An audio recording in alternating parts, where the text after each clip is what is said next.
Hi Libra, and welcome to your January reading. Came fast, didn't it? I know. But as a reminder, this is for Libra, Sun, Moon, Rising, Midheaven, and or Venus. However, if you clicked on this video out of curiosity, there's a reason that you were brought here. And so I hope you hear all that you need. And as well, do subscribe before you leave, okay? Now, as far as energies that you can be feeling coming into the first week in January, what came up for you guys was the Ace of Cups, followed by the Seven of Wands, and the Page of Swords. Coming into the second and third week of January, these obstacles may have already happened because energy is fluid, but if not, this can be something that you might experience internally or from somebody in your external environment, okay? But what came up was the Five of Swords, followed by the Ten of Swords, and the Moon card. And then by the end of January, what you can expect or what you can do to overcome, what came up for you guys was the Fool, followed by the King of Coins, and the Page of Cups. Okay, getting back to a state of peace within, you know, self-acceptance within, because I do feel like coming into the beginning of the month, you guys are self-deceiving or self-deceptive. I'm not sure how to make that sound nice and pretty, or if that's even grammatically correct, right? But here, it's nothing but love, right? Loving gestures. This can also come from somebody in your external environment, right? You having that desire for love, and then you meet somebody at the bookstore or at the gym, you know, somebody that piques your interest, and vice versa. You know, it's mutual, but then for some reason you stop it here. You guys like guard against it for some reason. You're just like, whoa, wait a minute. This is too good to be true. Let me not even get my hopes up, you know? Let me not even think that this can actually be a situation that is for me, you know? Because you guys can be hopeless romantics here. Some of you guys might be falling too fast. Like that may have been your pattern before, because in the second to third week we do have a completion as far as patterns are concerned, as far as thoughts are concerned, things that have been crippling you in essence. But again, these are some weaknesses that you have to take a closer look at, that you may have. Again, it might be that you do a little bit too much too soon, because, you know, I don't know, Venus is your ruling planet. You know, you can see the love and the beauty in everything and everyone. You have a great appreciation for all things and all people. However, the universal truth is that not everybody sees that within themselves, okay?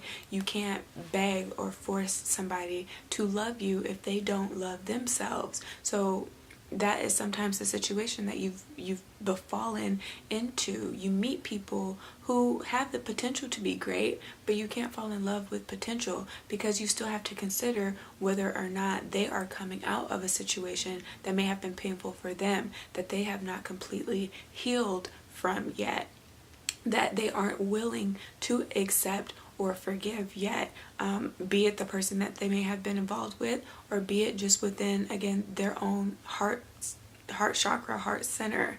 So it's always having to consider that, yeah, you might have had 10 failed attempts, but who's to say that this next attempt isn't right for you?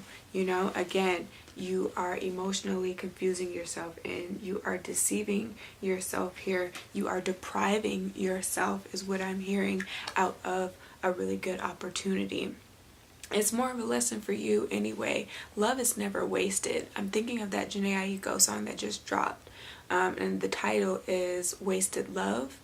But you never waste love. It does always come back tenfold. It's just the ways in which it comes back may not be in the package that you may have hoped that it would come in. It might not be by way of a romantic partnership. It may just be in the way in which you meet somebody in the grocery store and they're really nice with helping you find whatever it is that you need.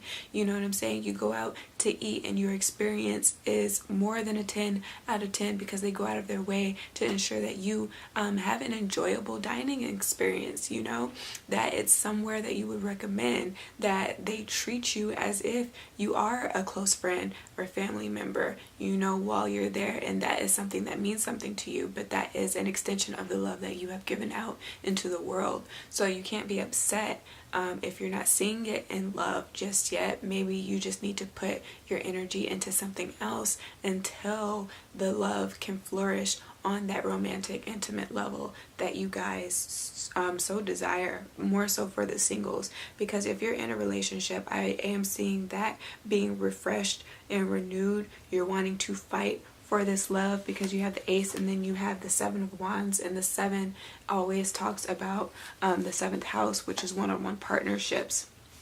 So if you're in a marriage or anything that has some sort of like contract or legitimacy to it, this is something that you actually do want to fight for, something that you want to stick through, is what I'm hearing here with this Page of Swords. I'm also getting it as like you're thinking before you're speaking now, making sure that they also feel heard, especially when you guys might have some sort of disagreement. You can take a step back, or that is what you might feel coming into the second and third week. That is something that you still need to work on, right? One of your weaknesses, the disadvantage by your way, because your words can be piercing here with this Page of Swords and the Seven of Wands that's up at the top. There is no filter. Like, you don't sugarcoat anything, especially when it's time for you to really express how you truly feel about something that you didn't particularly like, you know? So it's working on that and working on mentality in the second and third week. This is all mental. Again, mental and emotional coming into the second and third week. You're tired of people being able to say and do whatever they want to you, and you aren't having a response back, right? You're supposed to just sit there and take it. I kind of am getting the sense that you guys are fed up with that, especially, and so you're coming to the end of being a punching bag for other people, where everybody can always have an opinion on what you're doing, how you're speaking, how you're living. But the second that you turn around and be like, well, you're so worried about me, but I don't see your life going all that well, you know? If you put as much energy into yourself as you do with speaking badly upon me, you know, seeing me in such a negative light, if you also work on those things that you don't like about me within yourself, because you understand what mirroring is. You understand when people are doing nothing but like projecting their own thoughts and insecurities onto you. Like, you get that, and you get when people are doing that. So the second that you point that finger back, then it's like, oh my goodness, you're such a bad person, right? You become the antagonist of the story. And it's like, no, let's be fair here, right? You guys are all about having balance and harmony and being just, right? Being right. If you can do that to me, then I'm going to do that to you, just to show you how much you don't like it. But you shouldn't get caught up in that energy, because it's not going to do anything but set you back, you know, because there are some people that just at the end of the day do not want to take accountability for any of the things that they think and or do. But if you know that you are aware of who you are and you're aware of other people and what they're doing, sometimes you just have to, you know, just wash your hands of it and still be the bigger person, no matter how badly you want to call them out on their BS. You know, especially when you feel like you're being shortchanged in something, especially in matters of the heart and or the emotion, okay? Just try to keep it together here with this moon energy that's coming up, Cancerian energy. It might be a Cancer that you are at odds with. You just don't understand how they operate.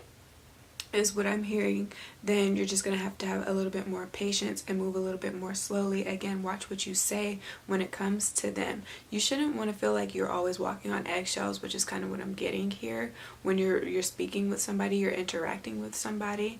But if you know that you are dealing with somebody that is a little bit more sensitive than you are, then it's just going to require that you slow down as you're articulating what you're saying, and then maybe follow up if you see that they may have taken something the wrong way. Just ask them like how they think you meant what you said, and you can clarify it that way instead of just, you know, just being so brash and coming off so blunt. That's what I wanted to say. Just being so blunt in your wording, and then they walk away feeling a type of way, and then it's never addressed, and then you have an enemy that you don't even need to have. You know what I'm saying? And or vice versa, because this can be what somebody's doing to you. So make sure that you address things as they come up instead of holding on to them and having that brooding energy that Cancers can sometimes have, where they are holding a grudge, you know, and then it's all this pent up frustration. And then the second that you say something, even if it wasn't meant to be a dig, like they weren't trying to throw shade, it's like you throw all the shade, you know. And so just watch for that you're holding on to things as well, because it's just going to cause interior deterioration over time. It's going to affect your health and your mentality. So there's no sense in doing all of that. And I'm definitely seeing that by the end of the month, you're just going to really walk away from any of this dark energy, right? Because it's not your true nature anyway. You're all about having fun. Ignorance is bliss. You know, don't try to look too deep into situations that aren't that deep. And I'm also getting that here with this moon card. Sometimes the wisest person just has to say nothing. You know, because if you are arguing with the fool, onlookers aren't going to know who the fool is. So don't make a mockery of yourself. Don't cause yourself to lose credibility and or taint your reputation, but also do not tolerate those that are trying to defame you. If it has to go, you know, above the people's heads, if you're working in the workplace and this is something that is happening at work, go above to HR. You can submit anonymously, you know, but express what your concerns are. Don't allow anybody to defame you, and make sure though, if you're going to do this, that you definitely have proof. It's more than just an opinion. Oh, I think this is how somebody feels about me because so and so. No, you know, because they text you ignorant statements, you know. They try to belittle you. These are things that you can actually have recorded somewhere, you know, in words, in writing, or in voice recording. You know what I'm saying? So it's more so doing that if you feel like it has to escalate with this Five of Swords. Because it definitely can, and you guys are really prepared for battle. You have that energy surrounding you. But I do want to say to pick your battles, choose wisely what it is that you give your time to, that you are emotionally involved in. By the end of the month, you're naturally going to do that anyway. And if this is a person here with this Ace of Cups, just let them know, you know, hey, like, this is great, this feels great, this has nothing to do with you, but just on a personal level, I might need a little bit more time to figure myself out, and whatever's happening next in my life. You know, it is just the start of the year. Being able to address and or express what your concerns or your reservations also might be with wanting to start a relationship. If they see it and it's like, well, I know that you want this, and you know that I know that I want this, so why aren't we this? Then it's just being able to address what those concerns are, again, those reservations are, and being able to communicate that effectively, coming from the wisdom of past experiences, right? These past heartbreaks, the past betrayals or losses, you know, that you have had in other relationships, and getting to know one another, you know, and just enjoying the moment for what it is, being more present. A lot of you guys are going to be working on that. As far as your chakras are concerned, just work on your throat chakra this month, and heed your own personal intuition. So third eye, crown chakra activations will be of benefit to you. If this video did resonate at this time, do give me a thumbs up, share this with your friends and family, and if you want to book a personal reading with me, I will leave my email here. Just hit me up, and do subscribe again for more. But until we talk, do take care of yourself, okay?